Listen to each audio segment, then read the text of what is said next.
Grande édition du journal sur Éduc TV, merci de nous choisir. Au sommaire, être en détention est nullement synonyme d'avoir perdu son humanité. Proche des nécessiteux et de ses compatriotes, la fondation Lona que préside la très distinguée première dame Denise Nyakero Tshisekedi a effectué une descente au centre pénitentiaire et des rééducations de Makala, CPRK, où elle a remis des vivres et non-vivres aux détenus, femmes et les enfants en conflit avec la loi. Question de leur permettre de bien célébrer les festivités de fin d'année. Une joie que les bénéficiaires n'ont pas pu cacher, que vous découvrirez dans ce journal.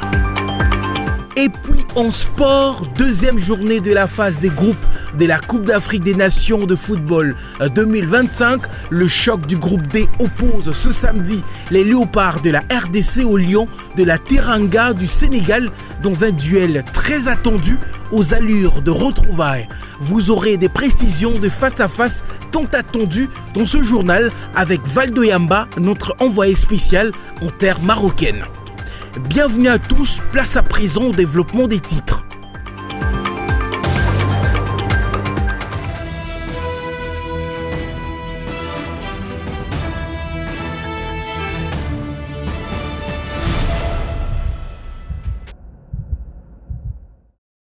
À la veille de la fête de la Nativité, fidèle à ses engagements, la fondation Lona de la très distinguée première dame Denise Nyakero Tshisekedi était à la prison centrale de Makala où elle a apporté du baume au cœur des détenus avec un accent sur les femmes et les enfants en conflit avec la loi.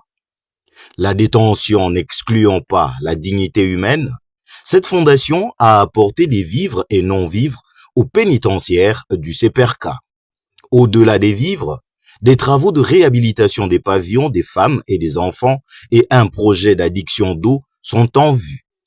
Un lot important des médicaments a été remis, le tout dans le souci d'améliorer les conditions de détention de ces deux catégories de détenus.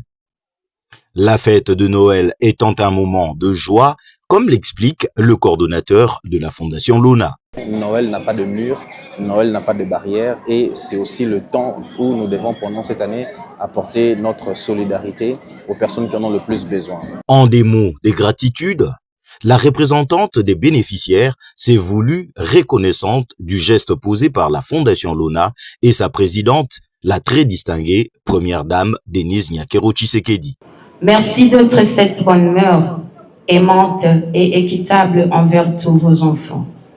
Cette cérémonie restera gravée dans nos cœurs, dans nos mémoires, car c'est la toute première fois qu'une distinguée et première dame de la République démocratique du Congo visite en milieu carcéral la prison centrale de Makala.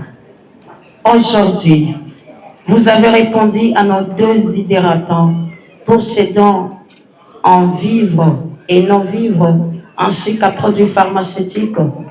Et vous demandons de faire un plaidoyer à notre faveur pour notre libération auprès des autorités compétentes.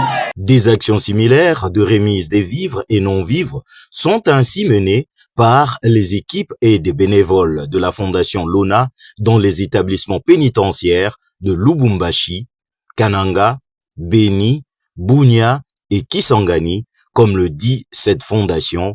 Noël pour tous, c'est la preuve que, même dans l'épreuve, la RDC sait rester une nation solidaire, humaine et debout.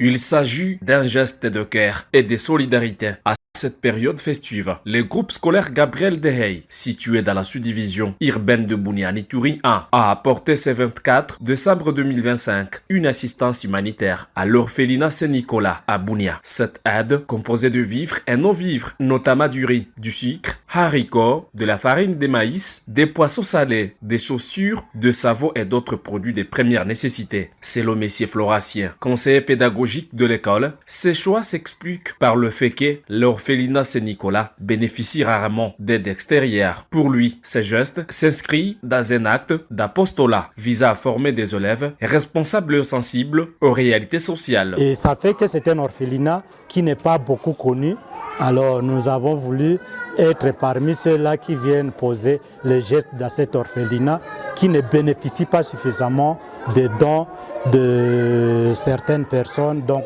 bref, des œuvres caritatives des personnes de bonne foi. C'est une action désintéressée. Nous n'attendons pas un intérêt quelconque. Parmi une de nos valeurs, c'est à très autre former de personnes dignes, c'est-à-dire mettre l'accent sur le savoir et le savoir-être et le savoir-faire de tout le monde. La représentante des élèves affirme que les enfants orphelins méritent une vie digne. Nous avons décidé de partager avec les plus démunis afin de répandre notre joie avec tout le monde. Très émue, Sœur Cécile, responsable d'orphelinat, a salué cette initiative. Elle affirme que cette aide est arrivée au moment opportun, alors que les enfants traversaient une période de grands besoins. C'était besoin, vous voyez, vous avez visité les enfants. Ces enfants ont besoin de vivre et non vivre tel que vous voyez. Nos humbles prières accompagnent tous ceux qui travaillent dans cette école et même les enfants. Il est à signaler que cet acte de solidarité qui redonne un espoir et rappelle l'importance du partage au sein de la communauté.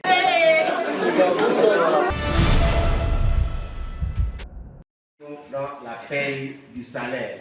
Les enseignants de la province éducationnelle Kwilu 3 et Diofa souffraient des problèmes de l'identification, balkanisation des paies par la banque Equity BCDC. Ces paiements interviennent à la suite des préoccupations soulevées par l'intersyndicale des enseignants concernant les retards accumulés dans les versements des salaires. La province éducationnelle Kwilu 3, en collaboration avec l'Equity BCDC, a œuvré pour identifier et régulariser la situation des enseignants affectés. La direction nationale de la DINACOPE a accompagné les agents payeurs pour concrétiser ces processus de paiement. Le prophète Olivier Mathieu confirme la réalisation de cette opération et exprime sa gratitude aux autorités pour leur engagement en faveur de l'éducation de la province. Tous les enseignants, nous sommes heureux de pouvoir percevoir notre salaire sans problème, avec toutes les facilités que nous souhaitons. Ces versements marquent une étape importante vers la résolution des défis structurels et sociaux. Quant à la banque Equity BCDC déclare qu'il travaille pour garantir la ponctualité et la régularité des paiements à l'avenir.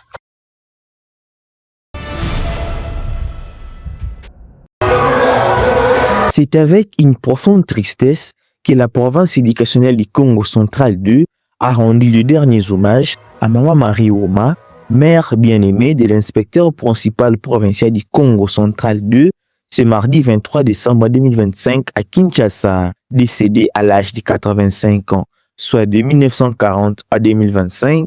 Maman Marie Ouma a vécu une vie riche et pleine d'essence, comme en décrit sa biographie. Le baobab qui vient de tomber et que nous pleurons ce jour s'appelle Maman Ouma Ndoua Marie, originaire de Katakukombe, secteur de Diallo, province du Sankourou. Elle s'est mariée à Papa Onokoko Lukanga Joseph, décédé. Généreuse, pleine de sagesse, une modèle, ceux qui ont eu la chance de la connaître se souviennent de Maman Marie Ouma comme une femme de qualité personnelle et aimante. makambo ebele epai na ye pe mayeba nso tobanda osolola na ye ebanda okokisama. Mama oyo alali na cercueil oyo soki lelo Diallo comme secteur dans le territoire de Katakukombe, province du Sankourou, ezali coexister. C'est parmi bato oyo basalaka que Diallo a existé comme secteur. Mama oyo alali wana. En cette douloureuse circonstance, l'ensemble de la division provinciale du Congo central 2 s'est joint à la famille de Madame Véronique Katanjo Onokoko pour présenter ses plus sincères condoléances suite à la perte de sa mère. Décédée dans la nuit du 15 au 16 décembre 2025, Maman Marie Ouma reposera pour l'éternité au cimetière de Kinkole où la mise en terre a eu lieu. Que son âme repose en paix et que son souvenir continue d'inspirer tous ceux qui l'ont connu et aimé.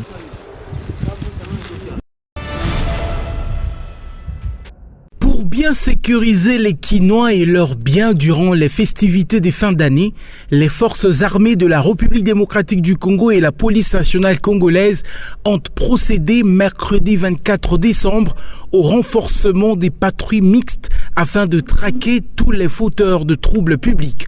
C'est au cours de la parade tenue au stade des Martyrs de Kinshasa que les commissaires provinciaux de la PNC-Ville de Kinshasa, le commissaire divisionnaire Israël Kankou Bankoulou, a annoncé cette opération spéciale consistant au renforcement des patrouilles diurnes, nocturnes et pédestres. Nous venons de lancer l'opération mixte et combinée FRDC et Police nationale congolaise pour la province de Kinshasa. C'est dans le cadre du renforcement de la sécurité pendant les périodes de festivités. La hiérarchie a décidé à ce qu'on puisse sécuriser cette population qui est dérangée par les aides civiques au travers les quartiers, au travers les avenues. C'est la raison pour laquelle nous avons dit nous allons intensifier nos patrouilles diurnes et nocturnes, monter également, pour que la population vaque librement pendant cette période de festivités. Donc qu'elle ne soit pas inquiète quand elle verra la police et l'armée au travers leurs avenues, les rues, qui en bon nombre, qui ne disent pas qu'ils sont menacés, mais plutôt qu'elle fasse confiance à cette force de sécurité et de défense qui est en train de travailler pour son compte. Lors de cette opération, les forces de sécurité et de l'ordre n'auront pas de répit ni le jour ni la nuit. Elles devront veiller à ce que la population vive la période des festivités en paix et tranquillité. Le commandant Ville a demandé à la population de ne pas paniquer au vu des troupes déployées. Elles seront avec elle pour une étroite collaboration afin de démanteler tous les bandits et criminels partout où ils se cacheront.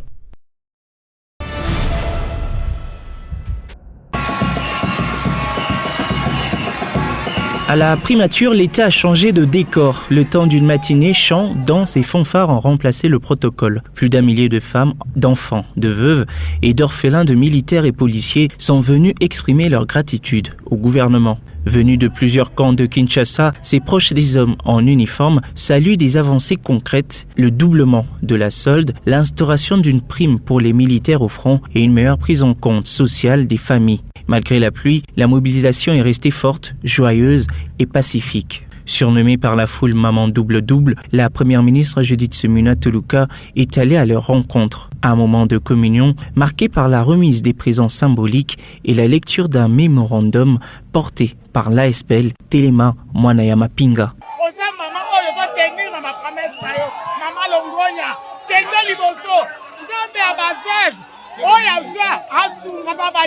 Je viens dire merci à Maman Judith et je vais également dire merci au chef de l'État.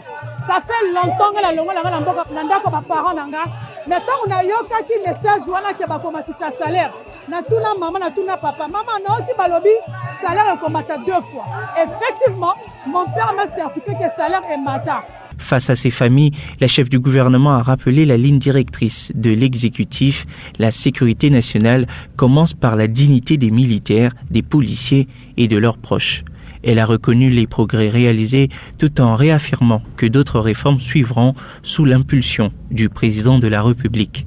Gouvernement Nabino, Makamounio c'est tout au sala, Makamounio c'est tout fachi, béton au sala, ma promesse au sala, exacte au sala, on kaka. Pour na kosepelisa bato azosala yango parce que na bomoto na ye aza na makanisi pour la population na ye, pour na Congolais, pour na 120 millions de Congolais et en particulier pour na soldats, pour na policiers, bala na bango na pasi na bango. Pour cette mobilisation citoyenne, femmes et enfants des forces de défense ont tenu à réaffirmer leur attachement à la nation et leur soutien aux institutions, saluant des mesures qui améliorent concrètement leur quotidien.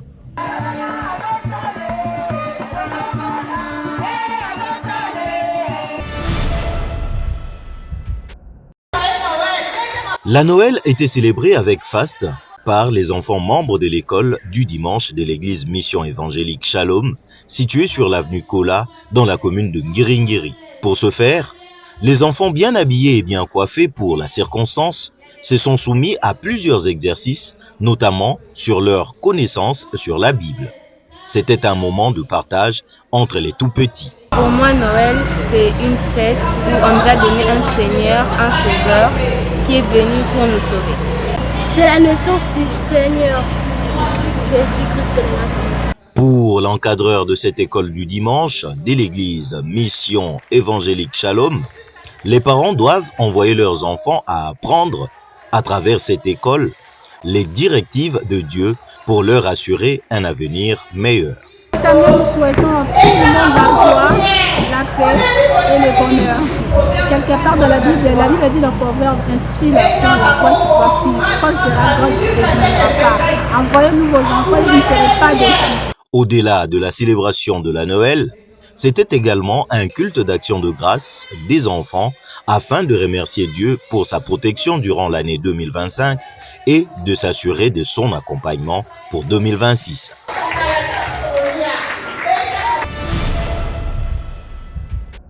RDC Sénégal, match comptant pour la deuxième journée de la phase de groupe de cette Coupe d'Afrique des Nations. Et des retrouvailles entre ces deux nations ici à Tanger. Un match très important qui porte également le sceau d'une probable qualification en cas de victoire d'une des deux nations. C'est un match qui a déjà commencé ici, d'autant plus que en conférence de presse d'avant-match, les sélectionneurs de la République démocratique du Congo s'est montré très confiant avec ses 27 léopards à sa disposition, prêts à aller au front. Sébastien qui s'est d'ailleurs fait accompagner d'un de ses tauliers, Moutou Sami. Ça, ils ont l'occasion de faire autrement ici à Tanger pour le compte de cette deuxième journée. Je ne vous en dis pas plus, je vous laisse plutôt suivre à la fois Sébastien Desabres et Samuel Moutoussami en conférence de presse d'avant-match. Ce match est attendu, ça va être un gros match africain aux deux équipes de montrer encore une belle image du football africain. On est sur une phase de progression qui est nette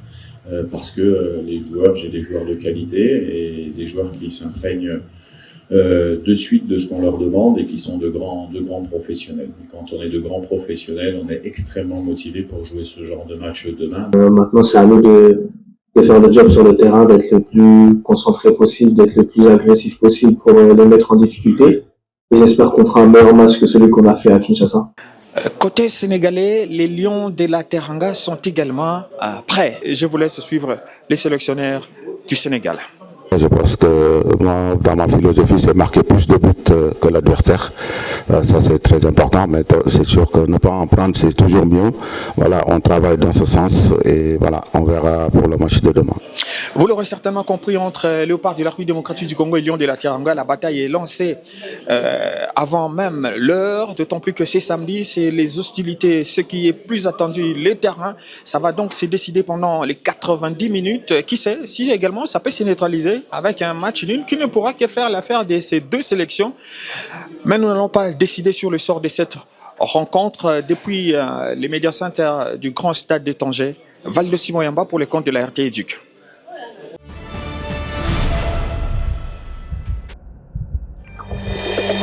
Fin de ce journal, merci de l'avoir suivi. Bonne suite des programmes sur votre chaîne et bonne année chez vous.